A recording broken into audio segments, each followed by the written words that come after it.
Hey kids, this is Ivan. How you doing? Ever have one of those situations where giving up seems like it's the most rational thing to do?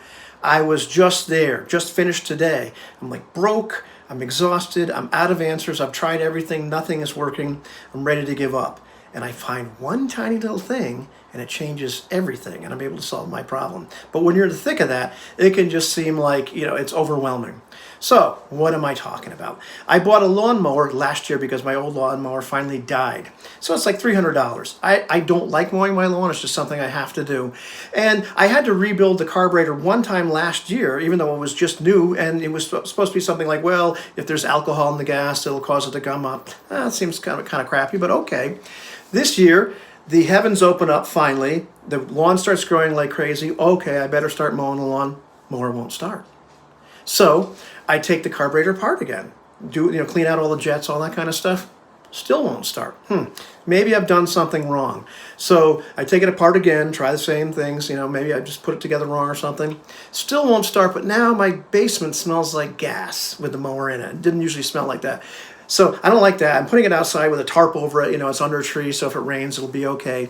And then I look on the internet and it says, well, maybe your float bowl, maybe your needle valve isn't seating right. It's like, man, did I check that? So I take it apart again and I clean all that stuff out because I did notice some gas was coming out when I was running it because it wouldn't start.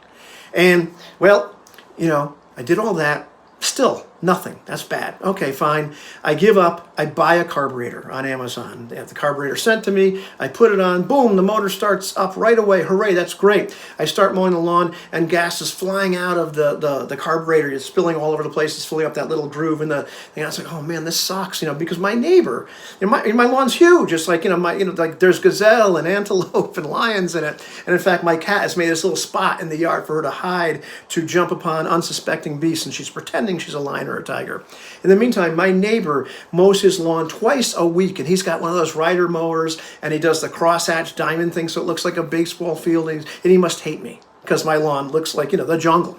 So I'm thinking, oh man, this really sucks. And I don't have the money to buy another mower, because it's $300. So I call up this repair shop. I look online. Again, it says, well, it could be a bad intake valve. It's making the gas fly out. This is not about the mower, by the way.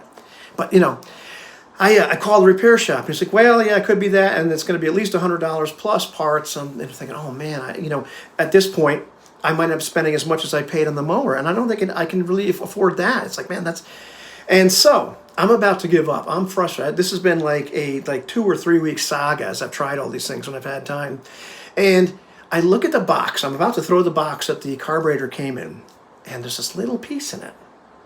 It's like, gee, that looks just like this piece on the carburetor that has this little thing, that sticks out that doesn't go to anything. It's like, I wonder what that is. I always wonder what the heck that thing is. There's no hose that goes onto it. So I go online again and say, what is this little thing? And I have to ask questions creatively to figure out what it is. And it turns out this is a vent for the float bowl. And I said, well, what happens if this thing isn't in there? So, well, there's that big hole there, and it'll suck in all this air, and it'll blow all the gas out, and your mower will leak gas like crazy. So I take it apart for the 272nd time. I put this little thing in, and it works fine.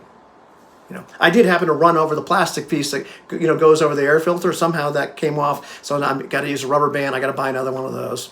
But the point is, sometimes you try everything, over and over again, and you've done everything right, and still nothing's working. You're going for this goal, and then you find this one little thing that you've overlooked, this new piece of information, because you're done.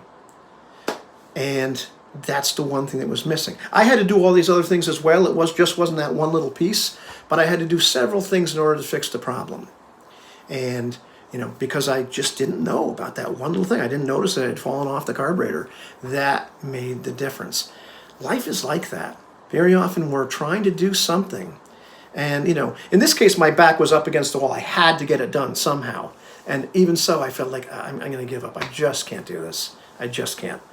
I'm not mechanically inclined. Not that much anyway. And, just can't do it. I've tried everything. But I had to. And sometimes, in those moments, you find this one little thing, this one little piece of information. Because I was constantly asking for help. And there it is. I wonder what this is. And it made the difference. So don't give up. Sometimes it really seems like it's hopeless. but there may be something really small, that you're missing. That's going to be the key to unlocking whatever it is you're trying to do. You ever have something like that happen? Tell me about it. I'd like to hear about it.